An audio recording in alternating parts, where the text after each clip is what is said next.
Why doesn't it fit? So the holiday selling season is right around the corner, and I'm in the process of prototyping and developing new products. So let me show you how I designed and made these two projects that we will be selling this year. So in my Vectric software, I started by setting my overall job dimensions.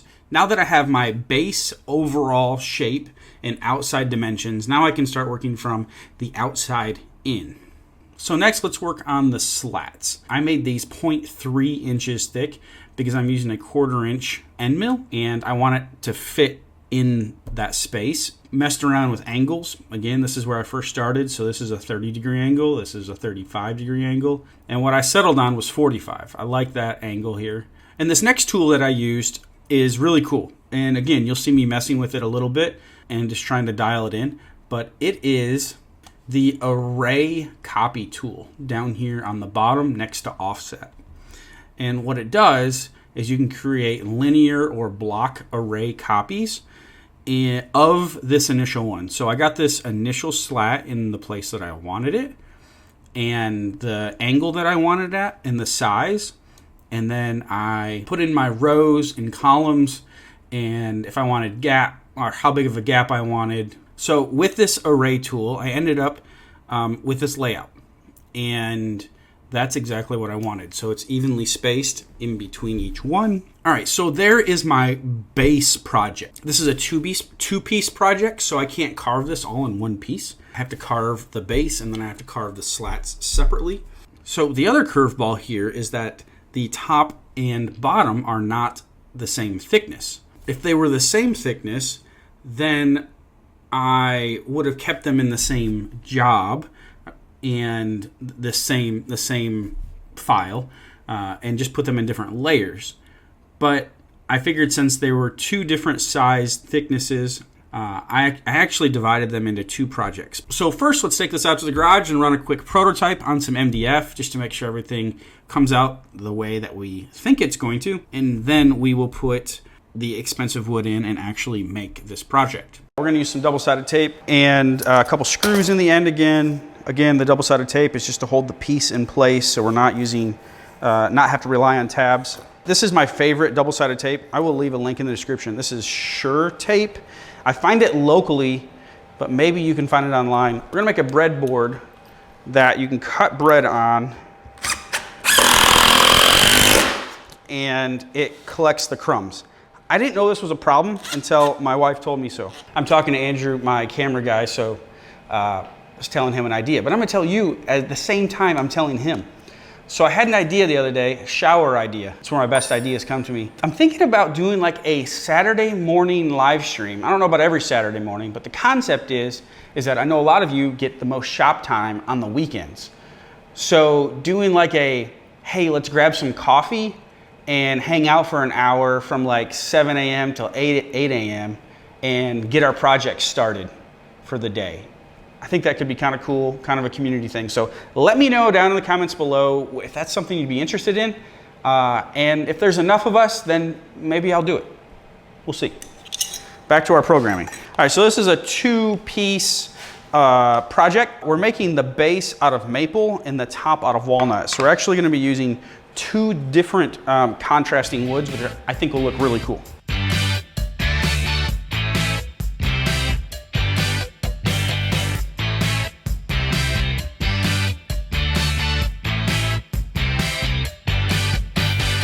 All right, change this bowl and tray bit out for the down cut bit.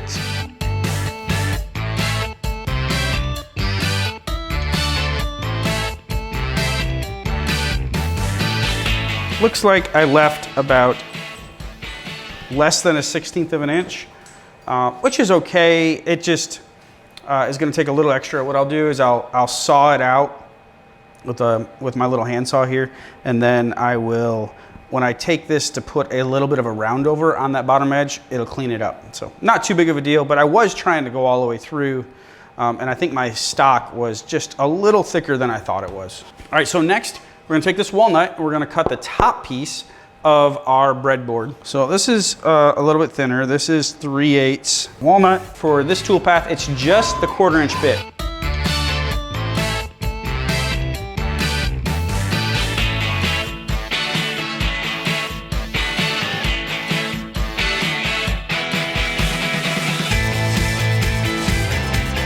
All right, so that went really smoothly. I really hope this fits. Now, obviously I designed it in Vectric. I believe everything, the thicknesses, they're gonna fit, but let's see if this top drops perfectly into that bottom we just made. All right, here we go.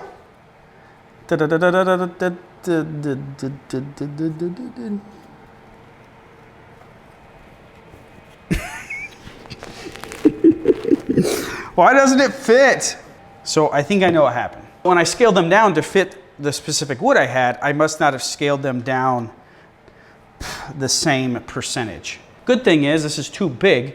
So what we're gonna do is we're gonna take this to the sander and just sand off some of the edge and get this to drop in there. Now, these files that are gonna be available on vectric.com, they'll be perfect. So you won't have to worry about that. And it will drop right in. So if you make a video of you making these, you can be like, will it fit? And you can know for 100% certain it will fit because Andy made all the mistakes.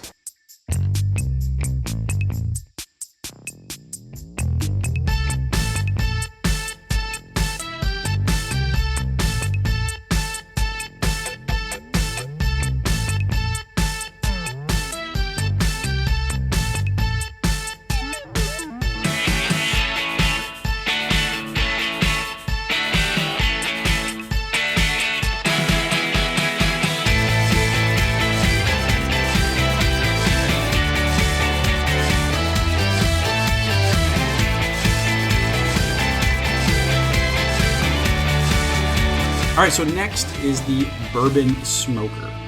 Now, this is a pretty popular one. A lot of people sell this online. I'm gonna be selling this in person. I'm in the heart of bourbon country, so obviously here in Kentucky, this is a big deal. So the first circle I created was the outer ring, which is gonna have a radius at the bottom of it. That's something that I wanted. I'm gonna show you how we're gonna do that here, accomplish that here in a second. And then I needed to get a Kentucky SVG, so I just went online and downloaded a free PNG image. So I imported that outline as a PNG, and then I'm going to use the image trace function up here. It's this little bird-looking icon, and it is going to, we're going to create a vector image from a raster image. Click through the settings here until I got a desirable result. And I'm actually going to show you a trick. Although it did a great job, these results are based on my raster image. So a couple of these little areas needed to be cleaned up. I want it to be smoother. I want the outline to be a little bit smoother and trying to flatten out some areas. Now you could go through and edit the nodes. That would take forever. So what I did was I selected the image and then I did an offset of 0.01 inches to the outside. And what it did, so here is our original one, a little, just doesn't look very refined. And then here is our offset, a lot smoother, still held the detail, but just a lot smoother in general. So next it was time to set up the toolpaths. So this is really cool. Since I wanted this radius on the outer ring, I just didn't want like I didn't want it to be flat on top. A lot of people do that. I wanted it to be a little bit different and kind of create almost a little chimney. What I came up with the idea is to do a 1/4 inch pocket up to the line, the outer line. And what that'll do is that'll give me that nice radius as you see here.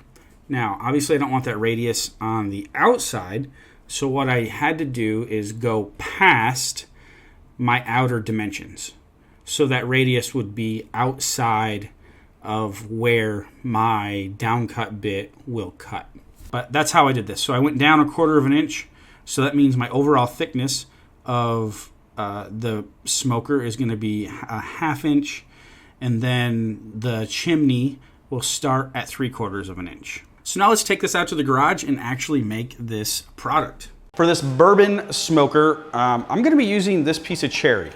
Making these out of cherry. They're commonly made out of white oak, which I might do some white oak ones as well, but cherry is first. So I'm going to use a combination of double-sided tape and screws as my work holding so I don't have to use tabs. So on my Shapeoko CNC, with the feeds and speeds, that I'm running, I probably could just use double-sided tape. But one thing that I found with the bigger spindle, more powerful CNC, your work holding needs to be good. That's the first thing that'll fail, is your work holding. So the first bit we're using is this bowl and tray bit, and this will rough everything out and get us our general shape. And then we'll switch to a down cut bit. There's actually I'm using 3 bits on this whiskey smoker.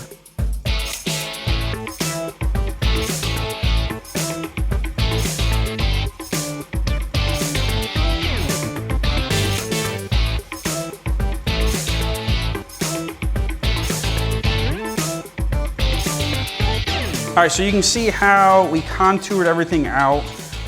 One trick that I did here is I wanted this contour, this slope on the outside here and on the inside.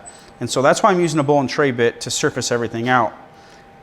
The other thing I did is obviously I don't want a curved edge, a radius on the edge on the outside. That would just look weird.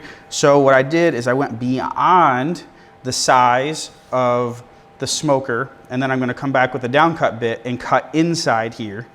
And you can see that on my file, how I've got it set up to do that. So let's switch out to a down cut bit, 1/4 inch down cut bit, and do the rest. It's going to do the hole in the middle, and then it's going to do the profile.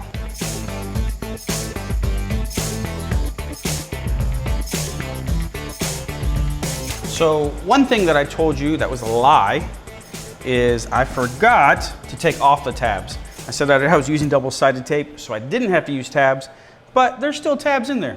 Doesn't hurt to have extra support, I guess. Next, we need to switch out for the 60-degree V-groove bit that we're gonna engrave this Kentucky on.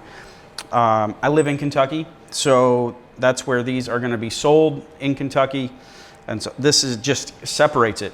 Plus, we're in bourbon country, so Kentucky bourbon, that's where I'm going with this. One thing to note is that typically you would do an engraving with a V-bit before you cut your profile toolpath to avoid a tool change. Actually thinking this through. Now this is a prototyping process, so we're allowed to make changes here. So if I did bowl and tray bit,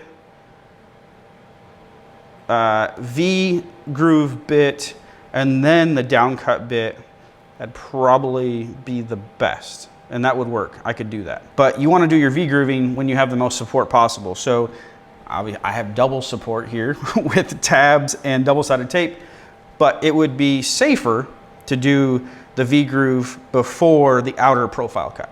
Well, let's get this thing out of here and see the result. One thing with the Kentucky, now I haven't cleaned this up, just got this off, no cleanup at all. So keep that in mind, but I would almost I might set up in the toolpath to do the Kentucky twice, to do this, just engrave it the same way, and I think that will clean it up an awful lot because I've got some fuzzies here. Now there is one feature in Vectric that I did use. I'll show it here in the software. You can click this do final pass full depth. Basically you do one final pass at a full depth at a slight offset. So I use 0.02. You could probably even use like 0.03, 0.01, something you just have to play with. And what that does is it gets rid of your tooling marks on the edges, because usually when you go down halfway, you'll have a tooling mark here. So you can see I don't have any tooling mark, horizontal tooling marks, because I did that final full depth pass. So the only thing left to do is clean it up a little bit, put some roundovers on it, and get some mineral oil on this. Obviously we want it to be food safe and nothing that is going to be toxic when you burn it. And this product will be finished.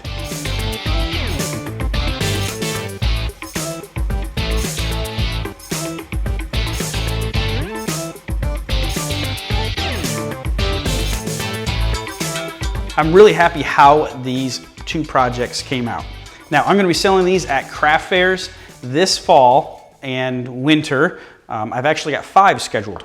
So stay tuned for videos on how these sell in the next few months. You can get the files for these 2 projects yourself for free by heading to the link in the description.